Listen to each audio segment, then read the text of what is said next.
So continuing with our previous discussion on electrostatic potential, some topics were left out. So उनको हम discuss करते हैं. सबसे पहले तो अपने पास टॉपिक ये है इक्विपोटेंशियल सरफेस.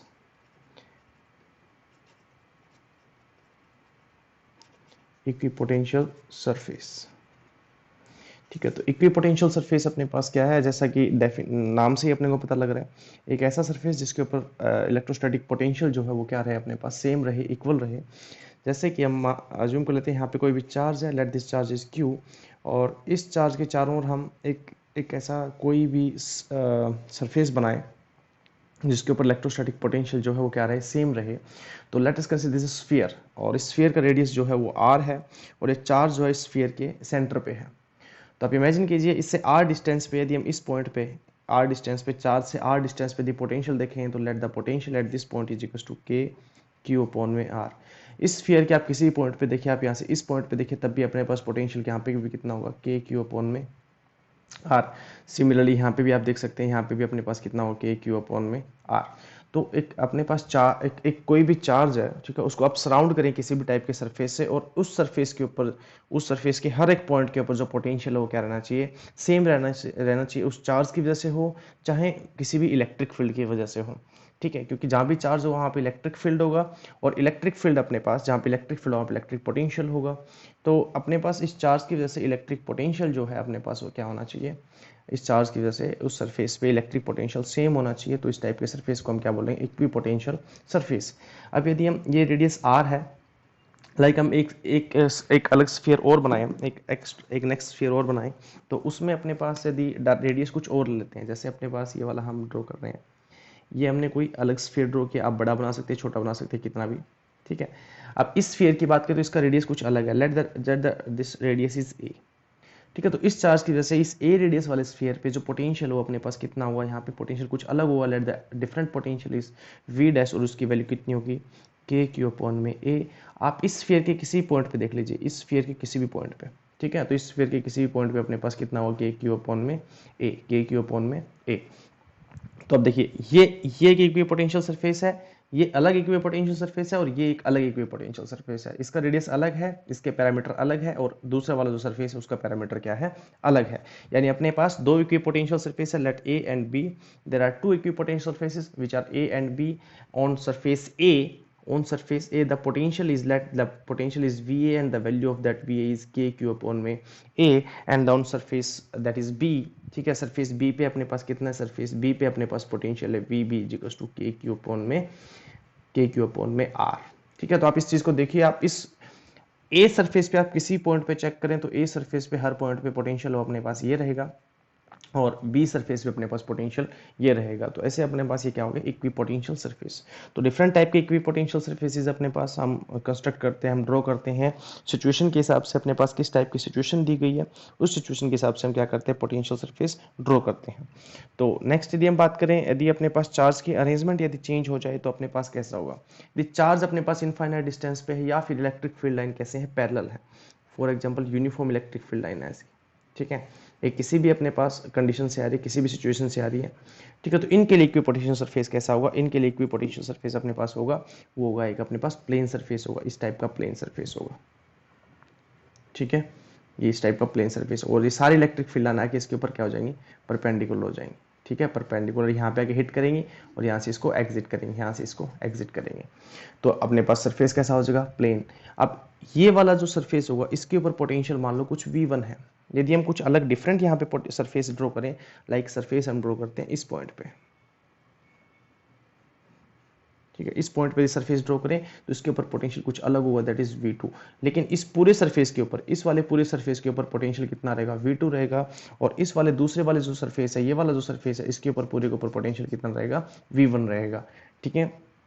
और ये अब अलग अलग क्यों है, अलग अलग आप देखिए, क्योंकि अपने पास जो पोटेंशियल है, हमने एक रिलेशन स्टडी किया था, E is equal to minus dB upon में dr. यानी जो पोटेंशियल है वो डिस्टेंस पे डिपेंड करता है. यदि हम इलेक्ट्रिक फील्ड के हिसाब से पोटेंशियल निकालें, तो माइनस क्या हो जाएगा, E dr. ये अपने पास क्या हो जाएगा, इलेक्ट्रिक पोटेंशियल हो जाएगा. यदि हम यहाँ पे यदि इलेक्ट्रिक फील्ड सेम अपने पास, मान लो ये यूनिफॉर्म इलेक्ट्रिक फील्ड लाइन को रिप्रेजेंट किया हमने, और ये uniform electric field line represent कर रहा है E, राइट. तो ये E है. अब यहाँ पे ये इलेक्ट्रिक फील्ड किसी की वजह से है, हम इस ये पूरा डिस्टेंस मान लो, ये अपने पास कोई भी एक्सिस है, ठीक है, इस एक्सिस से हम सारे डिस्टेंस मेजर कर रहे हैं। तो इस एक्सिस से जो डिस्टेंस हो वो डिस्टेंस मानो ये r1 हो गया, और ये वाला डिस्टेंस क्या हो गया अपने पास, r2 हो गया। ठीक है, और पोटेंशियल अपने पास देखिए किस पे, r पे और e पे दोनों पे डिपेंड कर रहा है। ठीक है, तो इलेक्ट्रिक फील्ड के अंदर यदि हम पोटेंशियल की बात करें तो इलेक्ट्रिक फील्ड के अंदर अपने पास पोटेंशियल कैसे कैलकुलेट किया जा सकता है, ई डी आर वाले तरीके से। तो यहाँ पे अपने पास देखिए इसका जो पोटेंशियल आएगा अपने पास वो इस आर पे डिपेंड कर रहा है, इसका पोटेंशियल इस आर पे डिपेंड कर रहा है। तो यहाँ पे अपने पास पोटेंशियल V2 मान लिया, यहाँ पे पोटेंशियल हमने V1 मान लिया। तो पोजिशन भी मैटर करेगी अपने पास कि इलेक्ट्रिक फील्ड से हम दोनों पोजिशन, इलेक्ट्रिक फील्ड के अंदर पोजिशन सेम है या अलग है। ठीक है, तो ये अपने पास प्लेन सरफेस हो गया। ऐसे आपकी बुक में कुछ एक दो electric surfaces, electric potential surfaces, equipotential surfaces और दिए होंगे। जैसे उसने एक एक्सप्लेन किया हुआ, लाइक एक डाइपोल का एक्सप्लेन किया हुआ, या फिर two equal and opposite charges का उसने एक्सप्लेन किया हुआ। लेट फॉर एग्जांपल एक पॉजिटिव चार्ज यहाँ पे रखा हुआ है, एक पॉजिटिव चार्ज यहाँ पे रखा हुआ है। ठीक है, तो इसका इक्विपोटेंशियल अपने पास यदि हम ड्रॉ करें तो अपने पास कैसे बनेंगे, इसके कॉन्सेंट्रिक स्फीयर्स बनेंगे। ठीक है, ऐसे हम स्फीयर, कितने भी स्फीयर बना सकते हैं, ऐसे हम स्फीयर ड्रॉ करते जाएंगे, सिर्फ इसे एक चार्ज की वजह से ड्रॉ कर रहे हैं। ठीक है, सिमिलरली फिर इसकी बात करें तो इसके भी अपने पास कैसे बनेंगे, ऐसे कॉन्सेंट्रिक स्फीयर बनेंगे। ठीक है, तो इसका एक कंबाइंड, यदि इन दोनों चार्जेस का यदि कंबाइंड सरफेस हम ऐसे ड्रॉ करें, इसका भी अपने पास ऐसे कॉन्सेंट्रिक स्फीयर बनेंगे। आप कितने भी बना सकते हो। ठीक है, तो लेकिन जब कंबाइंड बनाते हैं तो अपने पास इसकी ऑलमोस्ट जो शेप है, जो इसकी रिजल्टेंट शेप है, वो कुछ इस टाइप की आती है, इस टाइप की। ठीक है, ये चार्ज के मैग्नीट्यूड के हिसाब से स्फीयर का लोब अपने पास छोटा है बड़ा हो सकता है, बट ऑलमोस्ट अपने पास इक्विपोटेंशियल सरफेस का शेप कुछ ऐसा ऐसा बनता है, दोनों का कंबाइंड शेप ऐसा बनता है अपने को। ठीक है, आप डिस्टोर्टेड स्फीयर समझ सकते हो कि आप एक स्फीयर से, ऐसा एक स्फीयर है, एक स्फीयर से दो स्फीयर अपने पास बन रहे हैं, तो ये अपने पास स्फीयर का ऐसे ऐसे करके, और ये दोनों सेपरेट हो रहे हैं स्फीयर, ऐसा आप अज्यूम कर सकते हो यहाँ पे। तो ये डिफरेंट टाइप के इक्विपोटेंशियल सरफेसेस है। इसके ऊपर यदि हम किसी भी चार्ज को मूव कराएं, जैसे फॉर एग्जांपल इस चार्ज को इस पॉइंट से इस पॉइंट पे यदि हम किसी चार्ज को मूव कराएं, इस यहाँ पे, तो इस पे वर्क डन ऑलवेज कितना आएगा, इस पे वर्क डन आएगा ऑलवेज जीरो। ठीक है, इक्विपोटेंशियल के ऊपर एक सरफेस से दूसरे सरफेस पे नहीं जाना, ऐसे नहीं जाना, आपको सिर्फ इसी सरफेस पे मूव करना है। जैसे ये वाला सरफेस है, इस सरफेस पे यदि वर्क डन देखोगे तो आप वर्क डन क्या आएगा, जीरो आएगा, क्योंकि there is no change in the potential. ठीक है, यदि पोटेंशियल चेंज होगा तभी अपने पास क्या होगा, वर्क होगा, अदरवाइज वर्क नहीं होगा। लाइक यहाँ पे अपने पास चार्ज है कोई, इस चार्ज को हम यहाँ से यहाँ पे मूव करा रहे हैं, there will be the work done will be zero. Similarly हम यहाँ से यहाँ पे मूव करा रहे हैं इस चार्ज को इसी सरफेस के ऊपर, तो वर्क डन कितना हो जाएगा, जीरो। लेकिन जब हम इस सरफेस से इस सरफेस पे मूव कराएंगे तो वर्क डन अपने पास जीरो नहीं होगा। ठीक है, वो पॉजिटिव भी हो सकता है, नेगेटिव भी हो सकता है। ठीक है, बट जीरो नहीं होगा। एक इक्विपोटेंशियल सरफेस से दूसरे इक्विपोटेंशियल सरफेस पे यदि चार्ज को मूव कराएंगे तो अपने पास वर्क डन जीरो नहीं होगा। यदि हम सिर्फ एक ही सरफेस के ऊपर, सिर्फ अकेले सरफेस के ऊपर यदि हम चार्ज को मूव कराएंगे तो वहां पे अपने पास क्या होगा, वर्क डन जीरो होगा। ठीक है, तो ये भी कुछ एक बेसिक प्रॉपर्टीज है, आप बुक में देख सकते हो। यदि कुछ समझ में ना आए तो आप मेरे को कमेंट में बता सकते हो कि आपको ये वाला पार्ट जो है वो समझ में नहीं आया। ओके, नेक्स्ट अपने पास potential energy and electric field. अपने पास इलेक्ट्रिक फील्ड, यदि ऑलरेडी अपने पास इलेक्ट्रिक फील्ड हो तो उसके अंदर पोटेंशियल एनर्जी कैसे होगी। जैसा ऑलरेडी हम बेसिक बात हम यहाँ पे डिस्कस कर चुके हैं कि अपने पास जो इलेक्ट्रिक फील्ड के अंदर जो पोटेंशियल एनर्जी है पोजीशन पे डिपेंड करेगी, राइट। तो हम कोई भी यूनिफॉर्म, कोई भी किसी भी टाइप का हम इलेक्ट्रिक फील्ड कंसिडर कर लेते हैं। जैसे अपने पास यहाँ पे ये इलेक्ट्रिक फील्ड है, ये यूनिफॉर्म ये इलेक्ट्रिक फील्ड कोई भी ई है। ठीक है, इस इलेक्ट्रिक फील्ड के अंदर हम पोटेंशियल एनर्जी की यदि बात करें, एक चार्ज को हम इनफाइनाइट डिस्टेंस से, एक चार्ज को इनफाइनाइट डिस्टेंस से इसके अंदर यहाँ पे हम इस किसी ये पॉइंट कोई भी पी है तो पी पॉइंट पे हम लेके आ रहे हैं, right, this is infinite distance. तो हमें इस पार्ट की जो पोजीशन हमें पता होनी चाहिए। सबसे पहले हमें क्या पता होनी चाहिए, पोजीशन पता होनी चाहिए। जो इलेक्ट्रिक फील्ड है, आप यहाँ पे कोई भी एक इमेजिनरी एक्सिस ड्रॉ कर सकते हो, इमेजिनरी एक्सिस। ठीक है, आप यहाँ पे इमेजिनरी एक्सिस आपने ड्रॉ कर दिया, और इस पार्ट का आपने कोई भी मान लो पोजीशन वेक्टर मान लिया आपने, ये कुछ आर वेक्टर है। ठीक है, तो यहाँ पे अपने पास इसको लेके आने के लिए ऑलरेडी इस इलेक्ट्रिक फील्ड की वजह से, इस इलेक्ट्रिक फील्ड की वजह से कोई भी आप पोटेंशियल V अज्यूम कर सकते हो। ठीक है, ये इलेक्ट्रिक फील्ड ऑलरेडी था। ठीक है, इस पॉइंट पे अपने पास यदि पोटेंशियल V था, इस पॉइंट पे अपने पास पोटेंशियल क्या रहा, V रहा, तो अपने पास इस यहाँ से यहाँ तक लेके आने के लिए जो हमें वर्क करना पड़ा, वो वर्क अपने पास क्या हो जाएगा, वर्क और potential energy. Potential energy is noted bye U, this U depend on position. इसका मतलब है U डिपेंड ऑन पोजिशन, इसका मतलब ये नहीं U इज अ वेक्टर। ठीक है, U is the function of position, U is the function of position. यदि अपने पास यहाँ से पोजीशन स्विच करके हम फॉर एग्जांपल इस चार्ज को हम यहाँ पे ले आते हैं, इस पॉइंट पे लेके आते हैं, ये पॉइंट P, ये लेट दिस पॉइंट इज यानी Q, इस पॉइंट पे लेके आते हैं, तो इस पॉइंट पे अपने पास पोटेंशियल एनर्जी कुछ और हो जाएगा, क्योंकि let this is the different position vector, that is R1 vector. तो in this situation the position the potential energy of this charge depend upon position vector, that will be equals to the charge, the magnitude of charge and the potential, right? Potential at that point will also depend upon position.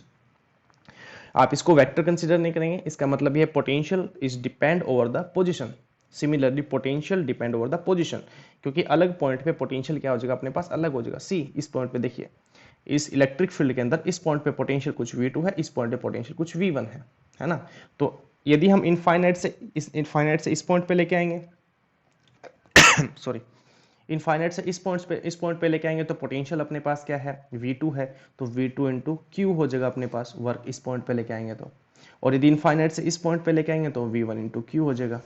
इस situation को हम clear करेंगे by using an example. NCERT में अपने पास एक numerical है, उस numerical के थ्रू हम क्या करेंगे, इस समस्या का समाधान करेंगे, तो और बेटर क्लियर हो जाएगा अपने पास। तो उस एनसीईआरटी में जो अपने पास न्यूमेरिकल प्रॉब्लम है उसको हम डिस्कस कर रहे हैं।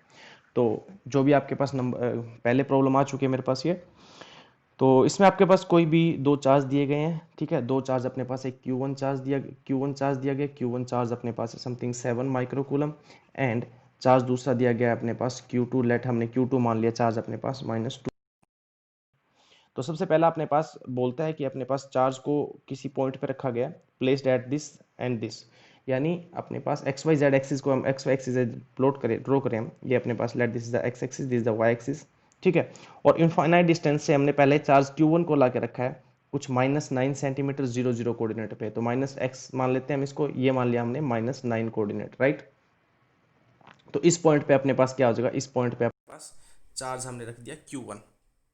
फिर हम क्या करते हैं, फिर अपने पास इनफाइनाइट डिस्टेंस से लेके आते हैं और फिर हम चार्ज रख देते हैं Q2, let this the coordinate 9, और हमने चार्ज रख दिया Q2। न्यूमेरिकल वैल्यू कुछ डिफरेंट हो सकती है, आप देख लेना, यदि जो भी वैल्यू उसके हिसाब से आप सोल्व कर लेना। तो अपने पास ये पूछ रहा है कि अपने पास इलेक्ट्रोस्टैटिक पोटेंशियल एनर्जी कैलकुलेट करना है। ईजी है अपने पास, दोनों के बीच पर हम ये कैलकुलेट कर लेंगे और दोनों चार्जेस को बेसिकली मल्टीप्लाई कर। The basic formula of this is Q1 Q2 upon में R इंटू के, ठीक है। तो ये आप बेसिक फॉर्मूला आप ड्राइव कर सकते हैं अपने पास, और सेंटीमीटर में यूनिट दे रखी है तो आप मीटर में चेंज कर लें, मीटर में दे रखी है एज इट इज़, आप मीटर में यूज़ कर लें उसको।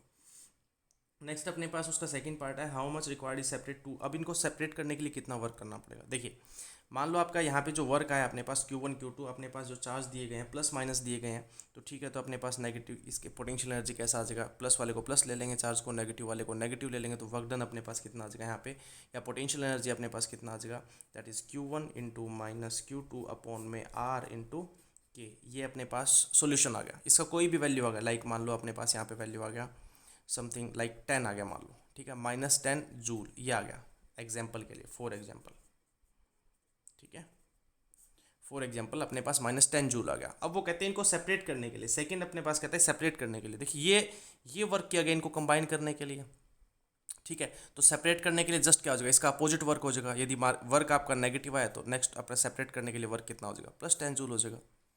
समझ पा रहे हैं आप इस चीज़ को, जितना हमें उस सिस्टम को बनाने में वर्क करना पड़ेगा उतना ही वर्क हमें सेपरेट करने में लगेगा, लेकिन दोनों वर्क रिलेटिवली अपोजिट होंगे, तो एक पॉजिटिव आएगा दूसरा क्या आएगा, नेगेटिव आएगा, बस ये चेंज है। मैग्नीट्यूड में कोई चेंज नहीं होगा, मैग्नीट्यूड अपने पास क्या रहेगा, सेम रहेगा, ठीक है।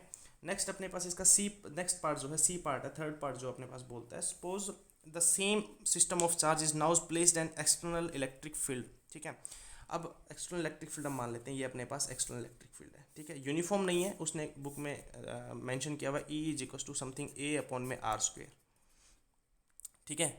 जो इलेक्ट्रिक फील्ड है वो डिस्टेंस के साथ यदि डिस्टेंस बढ़ेगा तो इलेक्ट्रिक फील्ड डिक्रीज होगा। हम ये जो रेफरेंस लेते हैं, रेफरेंस एक्सिस ले रहे हैं, ठीक है, रेफरेंस फ्रेम नहीं ले रहे, रेफरेंस एक्सिस ले रहे हैं।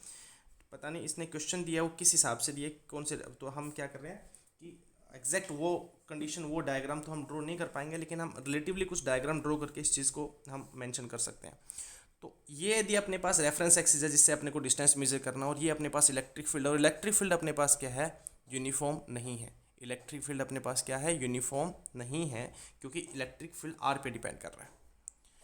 अब देखिए, अभी हम इनफाइनाइट डिस्टेंस से, मान लो इनफाइनाइट डिस्टेंस से एक चार्ज Q1 को लेके आ रहे हैं, और उसको हमने ला के इस पॉइंट पे फिक्स कर दिया, ठीक है। तो और यहाँ से जो डिस्टेंस स्टार्टिंग में डिस्टेंस है वो क्या है अपने पास, मान लो R1 है।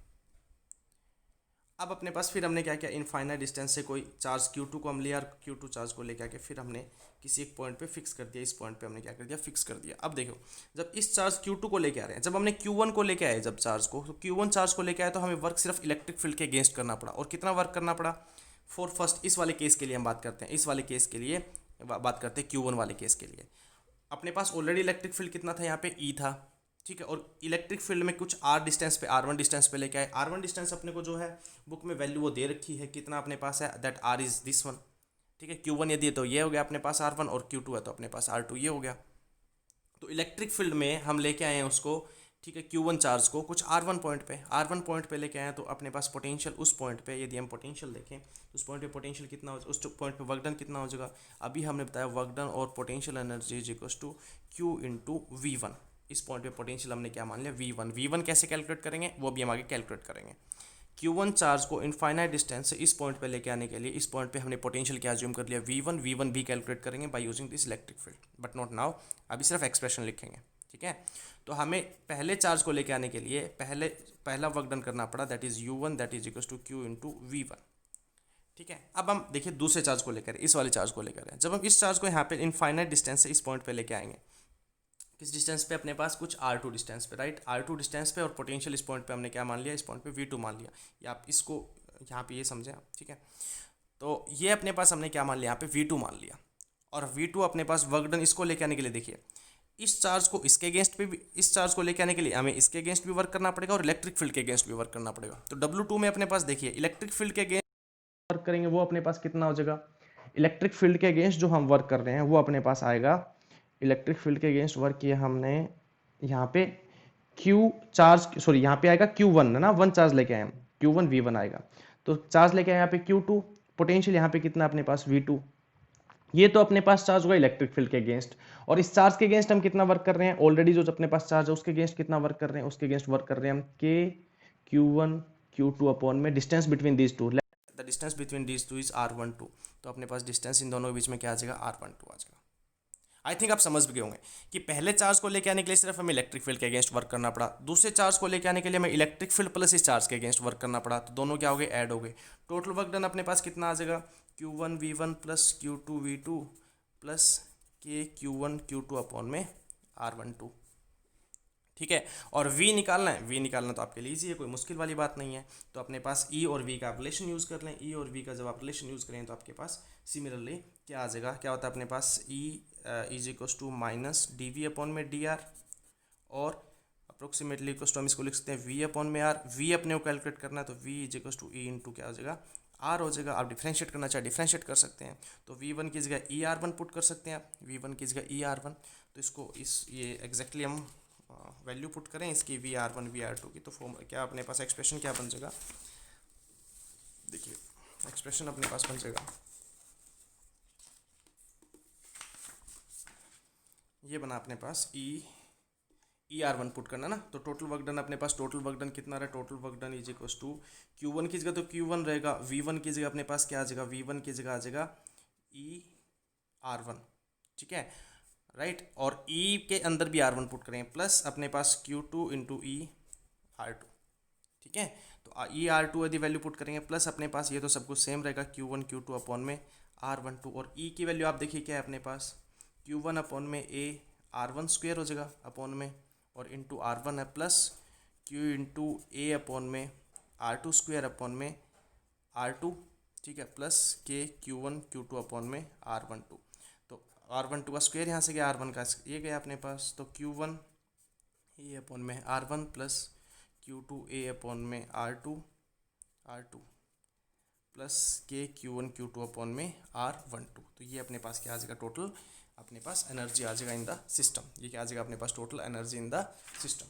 तो इस तरीके से आप क्या कर सकते हैं, एक्सटर्नल अवेलेबल जो अपने पास जो होगा, क्या बोलते हैं, जो इलेक्ट्रिक फील्ड होगा उसके अंदर हम कैसे इस चीज़ को, कैसे हम इलेक्ट्रिक पोटेंशियल जो एनर्जी है एक्सटर्नल फील्ड में कैलकुलेट कर सकते हैं, उसका एक्सप्रेशन है।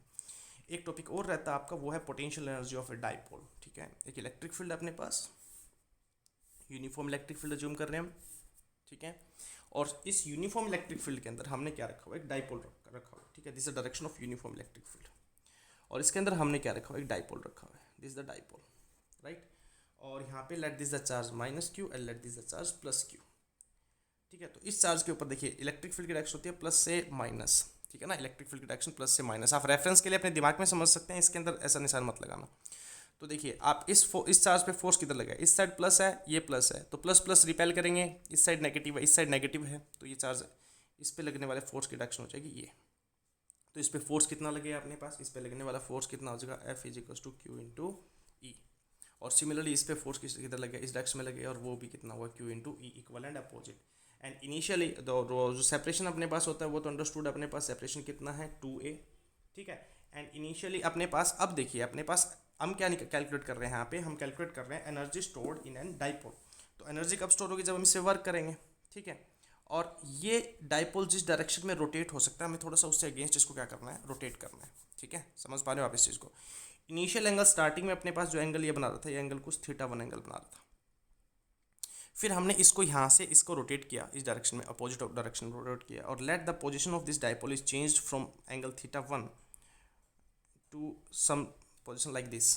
ठीक है, तो ये अपने पास एंगल यहाँ पे प्लस क्यू आ गया चार्ज, और यहाँ पे अपने पास चार्ज कितना आ गया, माइनस क्यू आ गया। इसको हमने रोटेट किया है, और अब जो फाइनल एंगल जो अपने पास बना रहा है, वो एंगल बना रहा है अपने पास समथिंग θ2। ठीक है, let mark this with some different colour. Now the angle made by this guy is something θ2. We have rotated this dipole from θ1 to θ2। ठीक है, θ1 से θ2 तक हमने क्या किया, इसको रोटेट किया। अब ये कह रहा है कि इसके टोटल अपने पास जो है वो पोटेंशियल एनर्जी कितना स्टोर हो जाएगा। तो बेसिक फॉर्मूला अपने पास, हमने यहाँ पे इसको रोटेट किया तो रोटेशनल वर्क डन होगा। रोटेशनल वर्क डन की बात करें तो देखिए θ1 से θ2 अपने पास वर्क डन होगा, वेरिएबल वर्क डन वेरिएबल। यदि रोटेशनल वर्क डन है तो अपने पास वर्क डन डिपेंड करेगा, work depend upon torque and angular displacement. ठीक है, टॉर्क एंड एंगुलर डिस्प्लेसमेंट पे अपने पास क्या डिपेंड करेगा, वर्क डिपेंड करेगा। और हर इंस्टेंट पे टॉर्क अपने पास क्या होगा, अलग होगा। ठीक है, हर इंस्टेंट पे टॉर्क अपने पास क्या होगा, अलग होगा। टॉर्क यदि यहाँ पे अपने पास अलग होगा, वेरी करेगा, तो अपने पास देखिए एंगुलर डिस्प्लेसमेंट भी अपने पास क्या होगा, वेरी करेगा। ठीक है, एंगुलर डिस्प्लेसमेंट क्या है अपने पास, वेरी कर रहा है, राइट। एंगुलर डिस्प्लेसमेंट वेरी कर रहा है। तो हम क्या करेंगे, लेट अस कंसीडर इस पूरी सिचुएशन के बीच में, हमने जो टोटल डिस्प्लेसमेंट किया है वो डिस्प्लेसमेंट किया, टोटल डिस्प्लेसमेंट हमने किया है, इसका एंगुलर डिस्प्लेसमेंट किया वो ये वाला डिस्प्लेसमेंट किया, राइट। यहाँ से हम यहाँ पे लेके आए, तो स्मॉल एंगुलर डिस्प्लेसमेंट हम क्या मान लेंगे, यहाँ पे d θ मान लेंगे। स्मॉल एंगुलर डिस्प्लेसमेंट क्या मान लेंगे, d θ, जिसके लिए टॉर्क हमने क्या मान लिया, अज्यूम कर लिया that torque is assume to be constant, that is almost टो। ठीक है, टॉर्क हमने क्या कंसिडर कर लिया यहाँ पे, टो। ठीक है ना, भी एक स्मॉल एंगुलर डिस्प्लेसमेंट है जिसके लिए टॉर्क अपने पास कांस्टेंट है, दैट इज टो। तो इसके लिए स्मॉल वर्क डन कितना हो जाएगा अपने पास, small work done is equal to tau d θ। और टॉर्क ऑन एन डाइपोल अपने पास इलेक्ट्रिक फील्ड के अंदर ऑलरेडी हम इसको कैलकुलेट कर चुके हैं, dw इज इक्वल टू अपने पास क्या कैलकुलेट कर चुके हैं, pe। टो की वैल्यू कितनी हो जाएगी, pe sin θ। ठीक है, इंटू d θ। हमें टोटल वर्क डन निकालना है तो इंटीग्रेटिंग बोथ साइड, तो w अपने पास कितना आ जाएगा, कहाँ से कहाँ तक, θ1 से θ2 pe sin θ एंड d θ। आपको इंटीग्रेशन खुद करना है, मैं फाइनल एक्सप्रेशन आपको बता देता हूँ। sin θ को आप इंटीग्रेट करोगे तो आंसर किसका, ऑब्वियस सी बात है cos θ में आएगा। आंसर किस में आएगा आपका, cos θ में आएगा। You have to solve this integration by on your own, this is θ2। तो फाइनल जो आंसर अपने पास, टोटल पोटेंशियल एनर्जी जो इसके अंदर आ जाएगा, that potential energy stored in this dipole is pe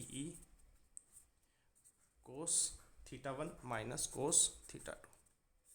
ठीक है, ये अपने पास क्या आएगा, total potential energy final expression आएगा।